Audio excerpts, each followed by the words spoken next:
Yang pasti tidak ada satupun teknologi modern, senjata super canggih yang hari ini kalian buat dapat dipakai pada perang dunia ketiga itu. Ini. Yang kedua, kenal dengan Steve Jobs, pemilik Apple, salah satu orang terkaya di dunia yang baru meninggal beberapa tahun yang lalu.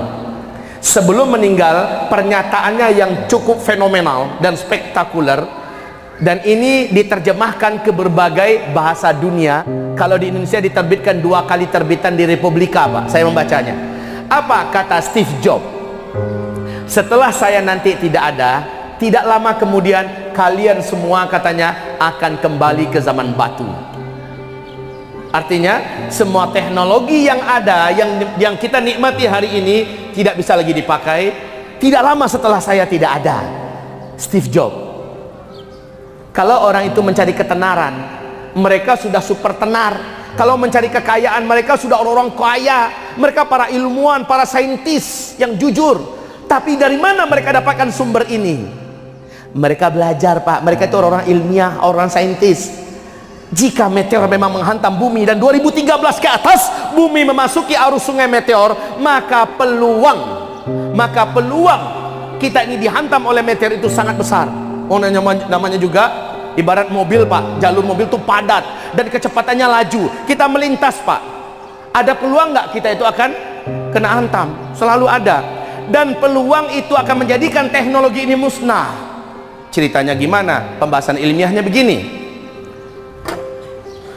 Ini hubungannya dengan pembahasan akhir zaman, karena kata Rasulullah, saat Al-Mahdi muncul nanti, kalian wajib berbaiat dengannya. Kalian wajib berbaiat dengannya dan berperanglah di belakang Al-Mahdi. Kata Rasulullah, saat itu kalian akan berperang bersama Al-Mahdi sudah menggunakan pedang, menggunakan tombak, dan menggunakan panah. Kalian saat itu akan menunggangi kuda-kuda perang bersamanya, atau kalian berjalan dan berlari di atas kedua kaki kalian. Thumma udtum min haitsu bada'tum wa udtum min haitsu bada'tum wa udtum min haitsu bada'tum. Saat itu nanti Al-Mahdi datang, kalian sudah kembali seperti zaman sekarang. Kalian tidak memiliki lagi apapun teknologi yang saat itu memanjakan kehidupan manusia. Rasulullah sudah menggambarkan lebih 1400 tahun yang lalu. Ternyata pembahasan ini sudah dihidupkan kembali oleh Albert Einstein, disegarkan kembali oleh Steve Jobs. Mereka dengan pembahasan ilmiahnya, Rasulullah dengan wahyu yang diwahyukan kepadanya. Ada apa dengan meteor sehingga menyebabkan teknologi musnah? Michel Penn melanjutkan penjelasannya begini.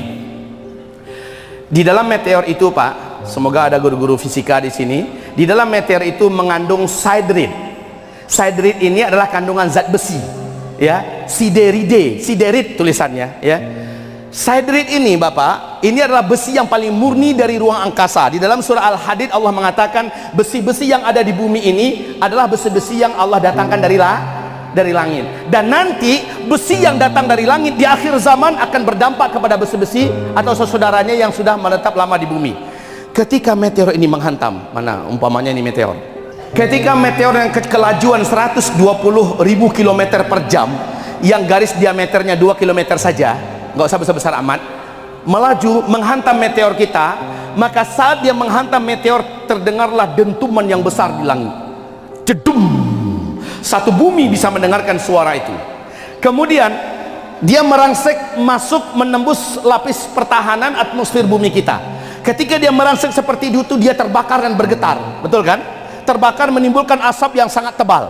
Asap ini beracun dan berbahaya untuk kehidupan manusia di bumi. Kemudian bagian kulitnya yang terbakar akan mengelupas satu demi satu, dan itu menghunjam bumi menjadi meteor-meteor kecil. Persis dalam Kiamat 2020, film Kiamat 2020, bukit pun bisa tembus, gedung-gedung bisa tembus, ya kan? Kayak hujan meteor. Sementara yang induknya mengandung siderid, yang saya katakan tadi. Siderid ini kandungan zat besi yang murni dari ruang angkasa. Kemudian kaum muslimin, akibat gesekan yang begitu kuat, maka dia menimbulkan medan magnet yang sangat kuat. Dampaknya semua besi yang ada di bumi, semua logam yang ada di bumi terinduksi oleh medan magnet ini. Terinduksi, Pak. Bapak bisa bayangkan mobil kita mesinnya dari permen karet atau dari besi? Dari besi. Pesawat mesinnya dari apa? Besi. Kapal induk, kapal tanker, perusahaan, pabrik-pabrik, ya, industri raksasa dan sebagainya, itu bergerak dengan besi, betul kan? Mesinnya dari besi, dan besi itu terinduksi, lengket antar satu dengan yang lain. Maka Bapak, setelah dukhon selesai, Bapak keluar mau hidupkan mobil, mobilnya sudah nggak bisa di starter lagi, sepeda motornya sudah nggak bisa di starter lagi. Coba Bapak ingin yang kasihan itu yang tinggal di lift lantai 15 Pak, lantai 15, lantai 25, waduh kasihan, turun harus ke bawah karena ada satu lagi dampak daripada meteor. Meteor ini akan menimbulkan gelombang elektromagnetika yang sangat tinggi. Dampaknya seluruh listrik dan sinyal yang ada di muka bumi padam untuk selama-lamanya. TV Bapak Ibu yang besar-besar itu sudah nggak bisa lagi diputar. Laptop, komputer pribadi yang ada, bahkan HP-HP Android yang canggih-canggih di tangan Bapak Ibu, seluruhnya sudah tidak lagi nyala, listriknya nggak ada, nanti akan jadi mainan di air Pak. Jadi main petak umpet anak-anak. Barang-barang teknologi canggih yang ada di tangan Bapak Ibu ini tak lama lagi Ibu Bapak tidak bisa lagi dipakai akibat dari hantaman meteor ini. Nah, kaum muslimin yang kami muliakan, meteor ini mengakhiri semua teknologi yang ada di muka bumi. Berakhir teknologi. Ada isu yang mengatakan teknologi itu berakhir karena perang dunia ketiga, perang nuklir. Maka terjadilah dukhon. Enggak Pak, kelasnya enggak sekelas dengan dukhon. Kemudian perang nuklir itu tidak menghentikan teknologi Bapak Ibu, ya. Yang benar adalah hantaman meteor lah yang memiliki kemampuan yang seperti itu. Baik, selesai tentang masalah meteor. Apa yang terjadi setelah itu? Semua teknologi. Jadi sejak dari hantaman meteor sampai kepada habisnya umat Islam di muka bumi, sampai kemari umat Islam dan manusia sudah kehilangan teknologi. Bapak silakan dibayangkan seperti apa kehidupan tanpa teknologi. Ketika dukhon sudah selesai, langit kembali terang, Bapak Ibu keluar, pemandangan apa yang kira-kira didapat di luar? Pertama, di mana-mana banyak debu yang sangat tebal melapisi permukaan bumi kita. Yang kedua, banyak bangkai-bangkai anjing, bangkai tikus, bangkai kucing, dan orang-orang yang tak sempat menyelamatkan diri di luar bergelimpangan. Yang ketiga, wajah sebagian orang kita lihat sudah melepuh dan rusak, khususnya orang kafir dan orang muslim yang banyak buat dosa. Dan yang keempat ini yang paling menyakitkan, yaitu Bapak pergi ke bank untuk narik duit. Bank buka nggak? Tutup. Kenapa tutup ayahanda? Karena bank mengandalkan teknologi, mengandalkan listrik, ya kan? Gimana? Apa yang mau diakses? Berita seperti apa yang bisa diketahui tentang diri kita sementara internet sudah nggak ada? Sebagian orang banyak yang sakit lari ke rumah sakit. Rumah sakit mengandalkan teknologi nggak?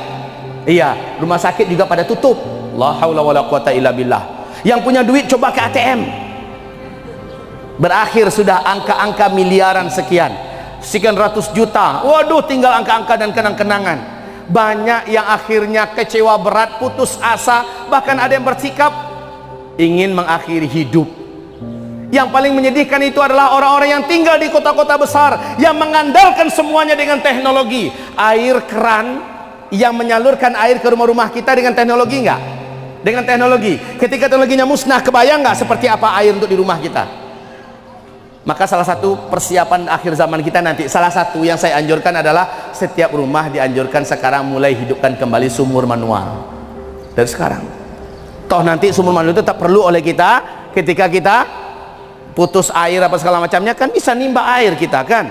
Jadi Bapak Ibu, ini apa yang harus kami persiapkan, apa yang harus kami amalkan? Tahu jawabannya adalah to be continued tomorrow. Kita lanjutkan. Meteor, berakhir semua teknologi.